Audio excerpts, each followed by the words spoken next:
In 2002, Square Enix and the Disney Company gave us one of the most bizarre concepts with Kingdom Hearts, an action and adventure role-playing game where gamers played in the shoes of the main protagonist Sora, who's chosen by the Keyblade. Along with the help from Donald and Goofy, Kingdom Hearts gave gamers the ability to travel to different worlds and fight alongside Disney's greatest heroes against the most villainous individuals who control the Heartless. The Heartless are creatures that feed off the darkness inside people's hearts. Once they succumb to it, they either fade away or become an entirely new entity. 2 years later, it was followed up with a direct sequel titled Chain of Memories, which was released for the Game Boy Advance. Chain would take a unique approach to the Kingdom Hearts formula by introducing a card-based battle system, which I'll be discussing later in the review. We see Sora and company in a large field where they happen to come across Pluto, who is carrying an envelope with a Mickey seal on it. They then chase after him till nightfall, where Sora is then approached by a hooded man who tells him, "An apple a day keeps the doctor away." Hey, cut it out. Seriously though, the hooded stranger tells him, "Ahead lies something you need, but to claim it, you must lose something dear." Intrigued by the cryptic message, the group travels down the one path where it eventually leads to the Castle Oblivion. Upon entrance into the castle, the group finds out that everything they learned from their previous adventure has been forgotten, and they must make their way through the upper levels of the castle to reclaim their lost memories. Meanwhile, a few chosen members of the organization have other plans in store for the three, and that's just the basic summary of the plot. While it may seem silly and drag out at times, the story for any Kingdom Hearts is actually pretty engaging, and this one is no exception.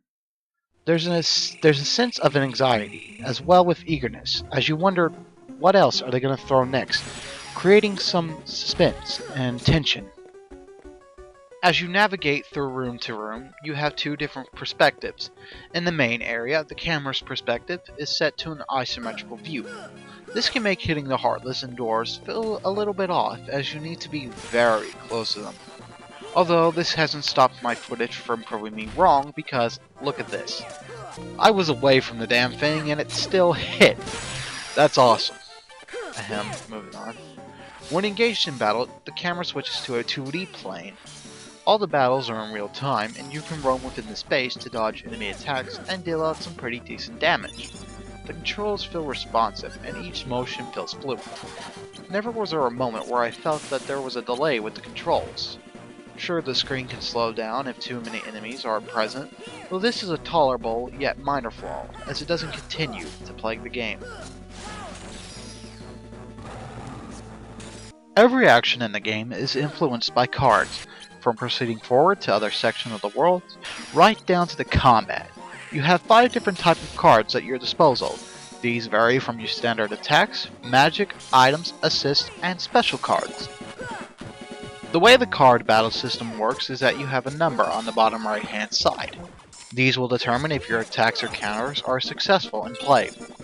If the enemy, however, plays a higher number, or 0, an action called a card break is performed, and can leave you or your opponent open for any incoming attacks. It calls for a depth of strategy, as you must think wisely before each move. During battle, you can save up to 3 cards, which is very useful and can come in handy in case of an emergency. If the 3 cards add up to a certain number, then you will get the opportunity to perform a slight. Slights are basically super attacks that vary in how much they cause damage. Some will stun the enemies, while others will give you a major damaging attack. Be warned, you will not recover the first card until the battle is over. As with the first Kingdom Hearts, you will have other characters that will assist you in the battle with their own unique playstyle. Donald will do his standard magic attacks, as Goofy charges in with his shield. My personal favorite would have to be Aladdin. Once you summon him to the field, you can control his every movement, making each hit count. Is pretty effective against the larger, more stubborn enemies. After each battle, you'll collect gems which acts as your experience points. and can be contributed to the following 3 stats. However, when you look closer at it, the combat can be a bit shallow. Yes, in the first game you fought against dozens of Heartless, but what added variety was the Olympus Coliseum tournaments, the painful gummy ship missions, and finally the minigames in the 100 Acre Woods, which is lacking. An exception to break the monotony of the combat is the boss battles, as you need quick thinking to stay alive. Strategy and organization is key for surviving the castle and all of its illusions. The good news is that customization won't be much of an issue, for you have 3 decks at the pause menu and plenty of cards to collect along the way. How you customize your deck is entirely up to you, and the possibilities are just endless. How can you describe the presentation? The colors are vibrant and bright, giving each of their respective worlds a nice palette to look at. The in-game cinematics are also done very nicely, as you can clearly see the expression that each character gives off by reading their body movements and from how they react in the text boxes. It's the minor things that add a nice touch and can be humorous as well as moving. The full motion video isn't too shabby either, with each one being rendered nicely, and for a Game Boy Advance title, very impressive.